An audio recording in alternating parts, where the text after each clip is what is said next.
Carlton Hines says, my question is related to this picture. And he included a picture, which I will now include for you. I tried to find a higher resolution thing, but basically there's Nixon. It says faced impeachment for Watergate scandal. There's Clinton. It says faced impeachment for obstruction of justice, perjury. And then Obama does not face impeachment for Fast and Furious IRS targeting.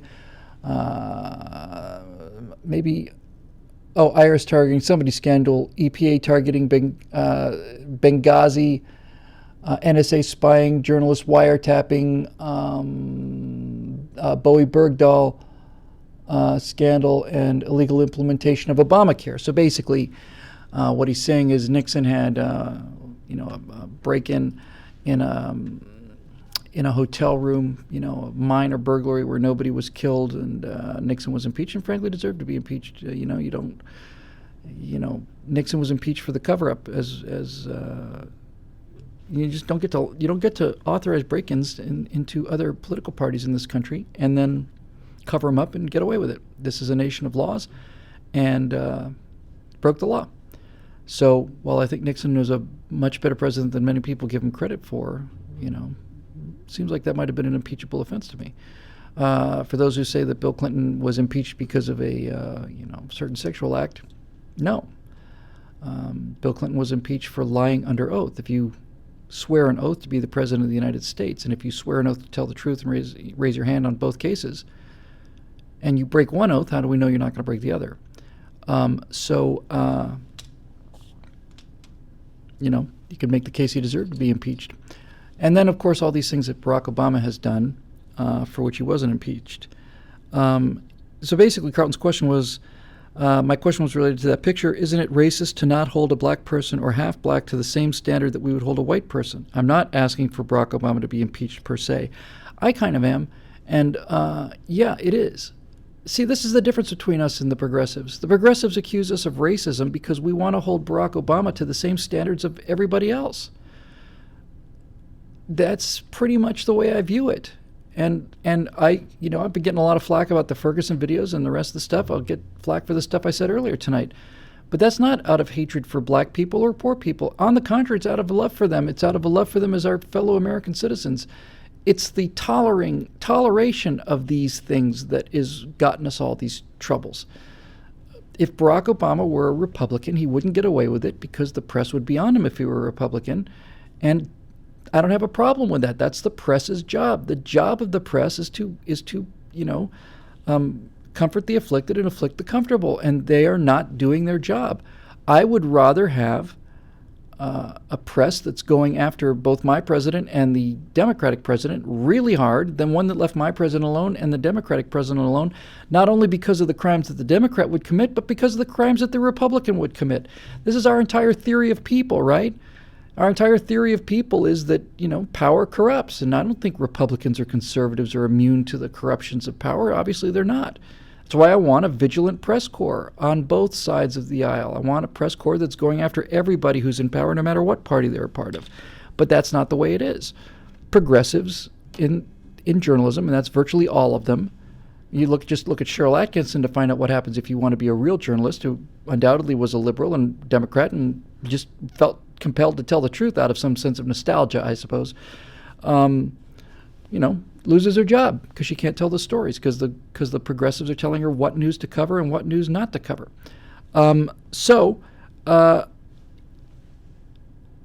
Why is it that Barack Obama commits these crimes and is not impeached? It's because he's black. And it's that simple, and everybody knows it. Everybody knows it. He never would have been president if he weren't half black. Everybody knows it. Geraldine Ferraro, that patron saint of the Democratic Party until she had the audacity to say what everybody knows to be true, came out and said, we never have heard of this guy who wasn't black. She was demonized and vilified. All of her friends left her, and she died shortly thereafter. So, there you go. And this is what runs the conspiracy thing backwards for me, and I don't agree. I don't agree with conspiracy theories. Virtually all of them are, I think, forms of anywhere from mild to severe insanity. But in this particular case, Barack Obama as an individual certainly appealed to the progressives in power, including guys like George Soros with the means to do something about it, because he was perfect for them. He was malleable. And the main reason he was malleable, two main reasons, is first of all, he wasn't very smart. Well, three main reasons. Barack Obama was an ideal candidate for the progressive left because, number one, he wasn't very smart. What did you just say? You heard me. He wasn't very smart. Well, he was the president of the Harvard Law Review. He never wrote any law reviews. And I used to say that for many years. I used to say that, Barack Obama never wrote any law reviews. And I thought, that just doesn't seem to make much sense.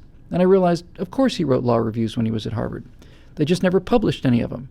And the reason they didn't publish any of them was because they were unpublishable. They were unpublishable because he's not very smart. Compared to Harvard Law, he's not very smart. So that's one quality that made him not only acceptable, but like a gold mine to the progressive left. Was a guy who thought he was really smart and had the ability to convince people he was smart, but wasn't really all that smart. That's number one. The second thing that he had going for him was that he was a narcissist, which meant that he could be very easily manipulated. That's the thing about narcissists, That's why so many rock and rollers end up having managers run off with all their money. You hear the story all the time. Some guy, is some artist of some kind, a movie star, a rock singer, and then you find out that his manager, who's been his best friend for all these years, has just gone off to Mexico with $50 million, and now the guy owes $12 million in taxes to the government, doesn't have a penny left to his name. It's not because they're stupid, and it's not even because they're trusting. It's because they're so narcissistic that the manager understood that all I had to do was tell this person what he or she wanted to hear and make life conform to their wishes long enough. And once I do that over a period of time, they'll give me the keys to the kingdom because their narcissism trumps everything. So as long as I'm flattering them and as long as I'm making the girls or the drugs or whatever they want or the booze appear, then they're going to love me because I'm feeding their primary psychological need, which is narcissism. And now I have all the bank account statements and I have signing privileges. And next thing you know, I've got $50 million of this guy's money and I'm out of here. So the narcissism of Barack Obama made him easily manipulatable. And there's a lot of other evidence, too, that's kind of compelling when you take it in aggregate. For example, I think one of the most telling things, and the reason it must be pretty compelling is because the media buried it, but the thing that I think really is interesting is that it is undisputed that the autobiography, or rather the biographical sketch on the back of Barack Obama's books, said that he was a Kenyan writer. For 19 years, the biography on the back flap of his book said that Barack Obama was a Kenyan writer and an exchange student.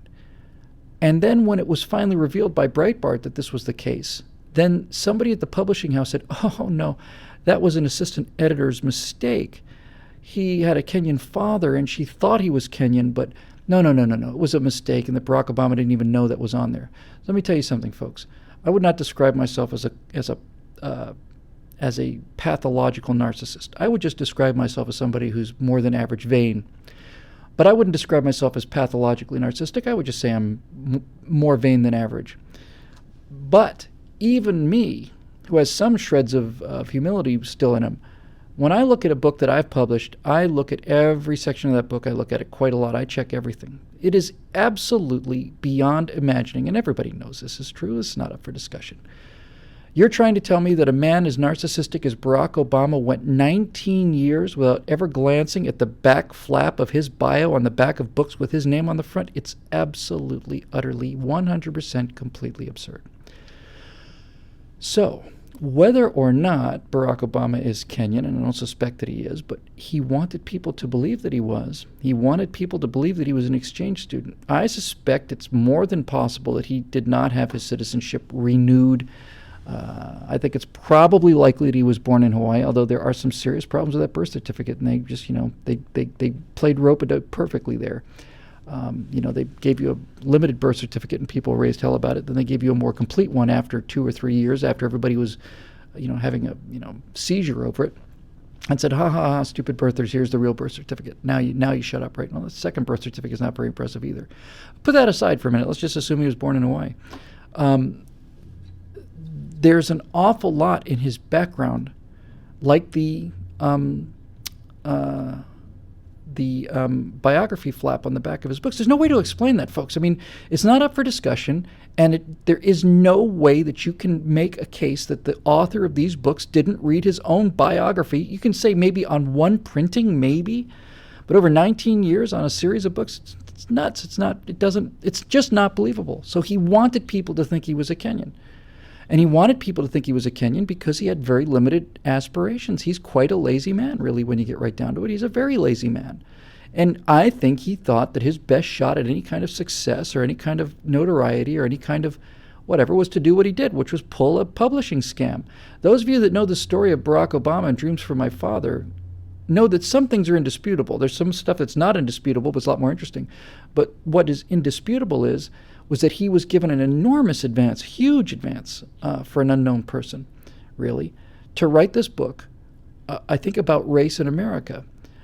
And he delayed and delayed and delayed and delayed and delayed, and then he blew through the deadline and took the money, spent all the money, blew through the deadline, and then all of a sudden, months after the deadline was due, along comes Dreams for My Father, which was beautifully written and so on and so forth. And when you compare Dreams for My Father with The Audacity of Hope, it doesn't look like it's written by the same person. When you compare Dreams for My Father with other things that Barack Obama wrote, it doesn't look like it's written by the same person.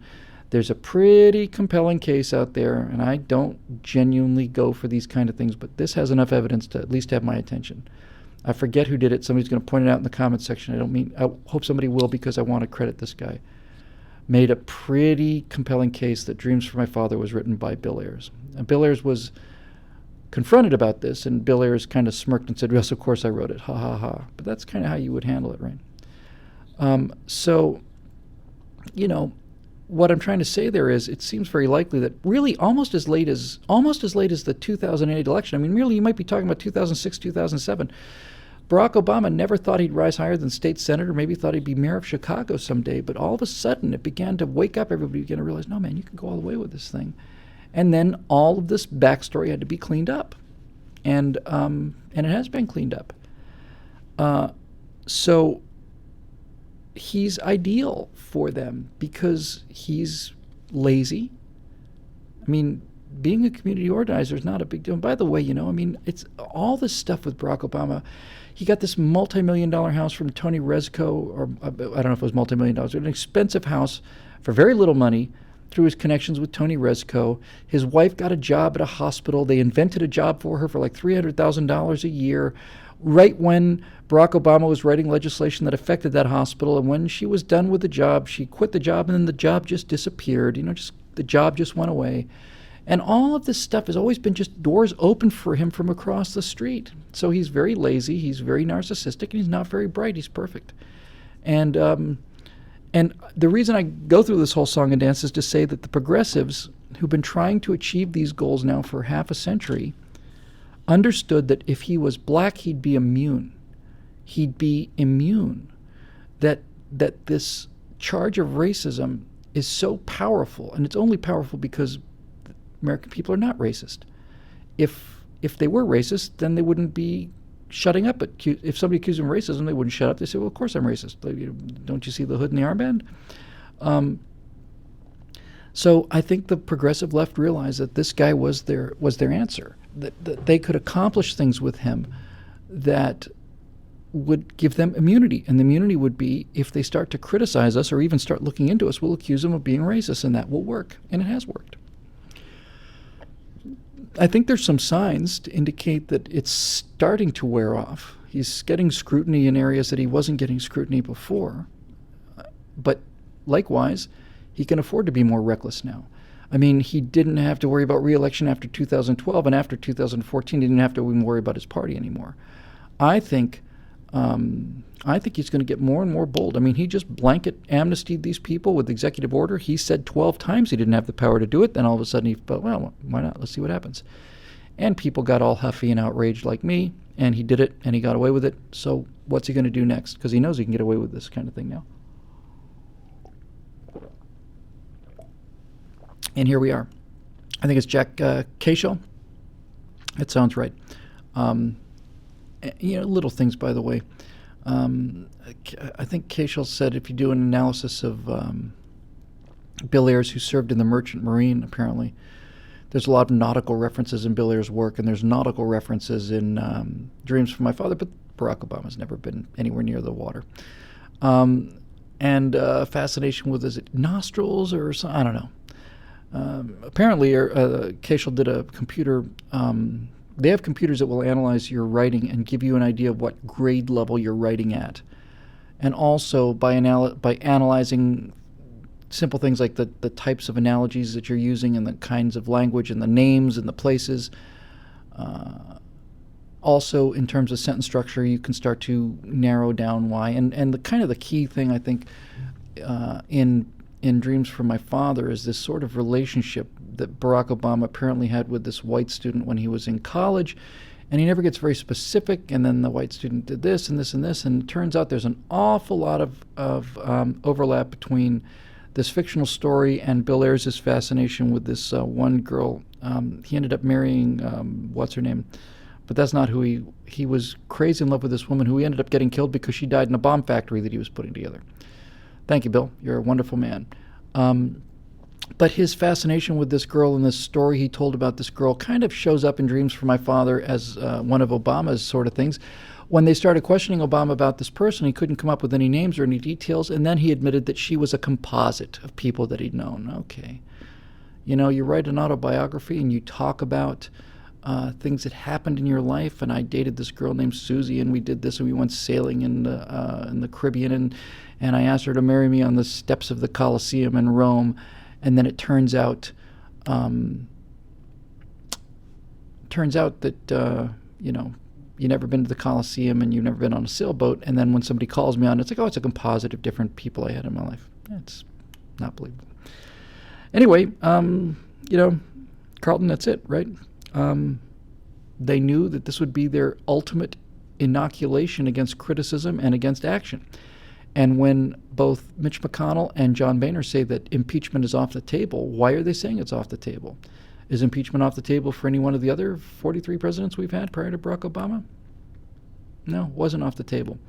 So when you basically tell this man who's got a history of breaking the law that our ultimate enforcement action will not be used against you no matter what, is that wise? And number two, why would you do that with this one president and not with the other 43? Bernadine Dorn is the person he married, and the woman who died in the explosion, I'm sure will come up from the hive mind in just a second here. But do you really want to tell this man? Forget about Barack Obama, forget about John Boehner, forget about Mitch McConnell. Just go back to the structure of the country. Does the congressional leadership want to tell the chief executive that the only real power we have over him is the power of impeachment, and we are not going to use that power under any circumstances? Is this wise for the separation of powers? Is it a wise thing to do? It wouldn't have been a wise thing to do if Nancy Pelosi threatened it again, or basically said to George Bush, you know what, Mr. Bush, we disagree with you on this Iraq war. We just want you to know, though, however, impeachment's off the table. Is that a wise thing to do? I don't think it's wise. I don't believe that we're incapable of error or crime. I think we're as capable as anybody else. Well, not as anybody else, but we're capable of it. So there you go. Anyway, it's a catastrophe, Carlton. It's going to get worse.